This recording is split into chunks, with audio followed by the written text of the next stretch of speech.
عليكم ورحمة الله وبركاته. الحمد لله رب العالمين. اللهم صل على سيدنا محمد وعلى آل سيدنا مولانا മുഹമ്മദ്. പ്രിയപ്പെട്ട സുഹൃത്തുക്കളെ, സത്യവിശ്വാസികളെ, എൻ്റെ ക്ലാസ്സുകൾ സശബ്ദം കേൾക്കുന്ന നല്ലവരായ ശ്രോതാക്കളെ, ഇന്ന് നിങ്ങളുടെ വിലപ്പെട്ട വിഷയം വളരെ ആവശ്യമുള്ള ഒരു കാര്യം അറിയിക്കാൻ വേണ്ടിയാണ്. എന്താണ്, നമ്മുടെ നാട്ടിൽ നിർബന്ധമായും നമ്മൾ സമയോചിതമായി കൊടുത്തിരിക്കേണ്ട ഒരു കൗൺസിലിംഗ് ആണ് പ്രീ മാരിറ്റൽ കൗൺസിലിംഗ്. വധൂവരന്മാർ മനസ്സിലാക്കേണ്ട വിഷയമാണ്, പ്രത്യേകിച്ച് മാതാപിതാക്കൾ മനസ്സിലാക്കേണ്ട വിഷയമാണ്. മനുഷ്യൻ്റെ കുടുംബജീവിതത്തിന് അവൻ കാലെടുത്ത് വെക്കുന്ന മർമ്മപ്രധാനമായ ഒരു സംഭവമാണ് കല്യാണം, നിക്കാഹ്. ഈ നിക്കാഹിന് മുന്നോടിയായിക്കൊണ്ട് നമ്മുടെ ഇപ്പോൾ നിക്കാഹിൻ്റെ ദിവസം ഖുത്ബത്തുൽ ഹാജ, അവിടെ ആവശ്യമുള്ള ഖുത്ബ എന്ന നിലക്ക് നമ്മൾ സുന്നത്തായിട്ട് അറബിയിൽ ഖുത്ബ നിർവഹിക്കാറുണ്ട്. പക്ഷേ ഇന്ന് നമ്മുടെ ഈ അൾട്രാ മോഡേൺ യുഗം, ഈ കാലഘട്ടത്തിൽ കല്യാണം കഴിക്കുന്നവർ ആണായിക്കോട്ടെ പെണ്ണായിക്കോട്ടെ, അവരുടെ കല്യാണത്തിൻ്റെ ലക്ഷ്യം കുടുംബജീവിതത്തിൻ്റെ മഹത്തരമായ ഉദ്ദേശ ലക്ഷ്യങ്ങളൊക്കെ അവർ മനസ്സിലാകാതെ പോകുന്നെങ്കിൽ അത് വലിയ അബദ്ധത്തിലേക്കാണ് ഒരു കുടുംബം തകരാനും ഒരു സമൂഹം തകരാനും അത് കാരണമായിത്തീരുന്നത്. അതുകൊണ്ട് ഇപ്പോൾ ഖുത്ബയ്ക്ക് മുമ്പുള്ള നമ്മുടെ നിക്കാഹിന് മുമ്പുള്ള ഖുത്ബ, അത് ആ അറബി ഖുത്ബയ്ക്ക് മുമ്പ് പല സ്ഥലങ്ങളിലും മലയാളത്തിൽ അതിൻ്റെ ഒരു പ്രഭാഷണം നടക്കാറുണ്ട്. അത് വളരെ ശ്ലാഘനീയമാണ്, അതങ്ങനെ തന്നെ വേണം.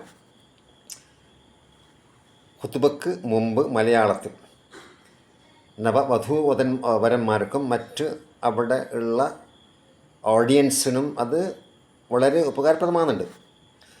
അതേ സ്ഥലത്ത് ഈ കല്യാണത്തിന് മുമ്പ്, നിക്കാഹിന് മുമ്പായിട്ട് പ്രീ മാരിറ്റൽ കൗൺസിലിംഗ് വളരെ ആവശ്യമാണ്. പ്രീ മാരിറ്റൽ കൗൺസിലിംഗ്, കാരണം ഒരു മുസ്ലിം സ്ത്രീ ആയിക്കോട്ടെ പുരുഷനായിക്കോട്ടെ, അവനെ സംബന്ധിച്ചിടത്തോളം ഏതൊരു അമല് ചെയ്യുമ്പോഴും അതിന് മുന്നോടിയായിട്ട് ഇൽമുണ്ടായിരിക്കണം. അൽ ഇൽമു ഖബല അൽ അമൽ. ബുഖാരിയിൽ പ്രത്യേക ഒരു ബാബ് തന്നെയുണ്ട്, ബുഖാരി ഷരീഫിൽ പ്രത്യേകം ഒരു ബാബ് തന്നെ, അൽ ഇൽമു ഖബല അമൽ. ഏത് അമല് ചെയ്യുമ്പോഴും അതിന് മുമ്പ് ഇൽമുണ്ടായിരിക്കണം. വലിയൊരു അമലാണ് ചെയ്യാൻ പോകുന്നത് കല്യാണം. ഒരു വ്യക്തിയുടെ ദീൻ്റെ പകുതി അവൻ നിർവഹിക്കുന്നത് കല്യാണത്തിലൂടെയാണ്. അവൻ മനുഷ്യനാകുന്നത് യഥാർത്ഥ പ്രക്ഷുബ്ധനായ ഒരു മനുഷ്യൻ, അവൻ മനസ്സമാധാനത്തോടുകൂടി ജീവിക്കുന്ന ആണായിക്കോട്ടെ പെണ്ണായിക്കോട്ടെ, അവൻ്റെ കല്യാണത്തിലൂടെയാണ്. ആ കല്യാണം, നിക്കാഹ് എന്ന് പറയുന്നത് വമിൻ ആയാത്തി, അള്ളാഹുവിനെ മനസ്സിലാക്കാനുള്ള ദൃഷ്ടാന്തമാണ്.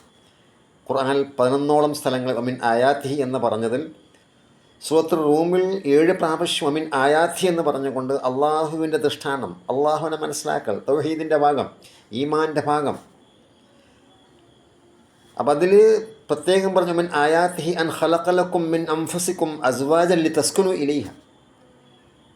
മനസ്സമാധാനത്തിന് വേണ്ടി, ആണിനും പെണ്ണിനും മനസ്സമാധാനത്തിന് വേണ്ടി, നല്ലൊരു ജീവിതം മുന്നോട്ട് കൊണ്ടുപോകാൻ വേണ്ടി, നല്ലൊരു മനുഷ്യനാവാൻ വേണ്ടി, നല്ലൊരു മനുഷ്യ പുരുഷനും മനുഷ്യ സ്ത്രീയുമായി ജീവിക്കാൻ വേണ്ടിയുള്ള തുടക്കം കുറിക്കലാണ് ഈ കല്യാണം. അപ്പോൾ അതിനെപ്പറ്റിയുള്ള നല്ലൊരു കൗൺസിലിംഗ്, എല്ലാ വിഷയങ്ങളും ഉൾപ്പെടുത്തിക്കൊണ്ടുള്ളൊരു കൗൺസിലിംഗ് നമ്മൾ കൊടുത്തിരിക്കണം. അത് ഓരോ മഹല്ലും കേന്ദ്രീകരിച്ചുകൊണ്ട് ഉസ്താദന്മാർ അതിന് രംഗത്തിറങ്ങണം. അതിനുവേണ്ടി മഹല്ല് ഭാരവാഹികൾ ശ്രദ്ധിക്കണം. പ്രീ മെറിറ്റൽ, നമ്മളിപ്പോൾ കല്യാണത്തിൽ ശ്രദ്ധിക്കുന്ന എന്താണ്, നിക്കാഹ് ഉണ്ട്. നിക്കാഹിന് ശേഷം പിന്നെയുള്ള പല കാര്യങ്ങളും അതിൽ ആവശ്യമുള്ളതുമുണ്ട് ആവശ്യമില്ലാത്തതുമുണ്ട്. അപ്പോൾ ആവശ്യമില്ലാത്ത കാര്യങ്ങൾക്കാണ് കൂടുതൽ ശ്രദ്ധിക്കുന്നത്. അങ്ങനെ അവർ യഥാർത്ഥ ജീവിതത്തിലേക്ക് അവർ കാൽവെക്കുന്നു, പിന്നീട് അവർ കാര്യങ്ങളൊന്നും അറിയുന്നില്ല. അപ്പോൾ നമ്മൾ കല്യാണം എന്ന് പറഞ്ഞാൽ, നിക്കാഹ് എന്ന് പറയുന്നത് നിക്കാഹിൻ്റെ പ്രധാന ചടങ്ങ് കഴിഞ്ഞ് പിന്നെ കുറേ തോന്നിവാസങ്ങളും, ചിലപ്പോൾ അമിതമായ കല്യാണം, ആർഭാടപൂർണ്ണമായ കല്യാണം, അങ്ങനെ ബർക്കത്ത് നശിപ്പിച്ച് കളയുന്ന കല്യാണം, ഇങ്ങനെ കല്യാണത്തിൻ്റെ നിക്കാഹ ലക്ഷ്യം തന്നെ തെറ്റിച്ച് കളയുന്ന നിലക്ക് ആ നിക്കാഹിലൂടെ ബർക്കത്ത് നഷ്ടപ്പെടുന്ന സ്വഭാവത്തിലുള്ള നിലപാടാണ് നമ്മൾ കണ്ടുകൊണ്ടിരിക്കുന്നത്. ഇതിന് മാറ്റം വരുത്തണം. നമ്മുടെ നാട്ടിൽ ഉള്ള പണ്ഡിതന്മാർ ഓരോ മഹൽ കേന്ദ്രീകരിച്ചുകൊണ്ട് കല്യാണത്തിന് മുമ്പ് നല്ല വരനും വധുവിനും ക്ലാസ് കൊടുക്കണം. Counselling, pre marital class. അല്ലേ?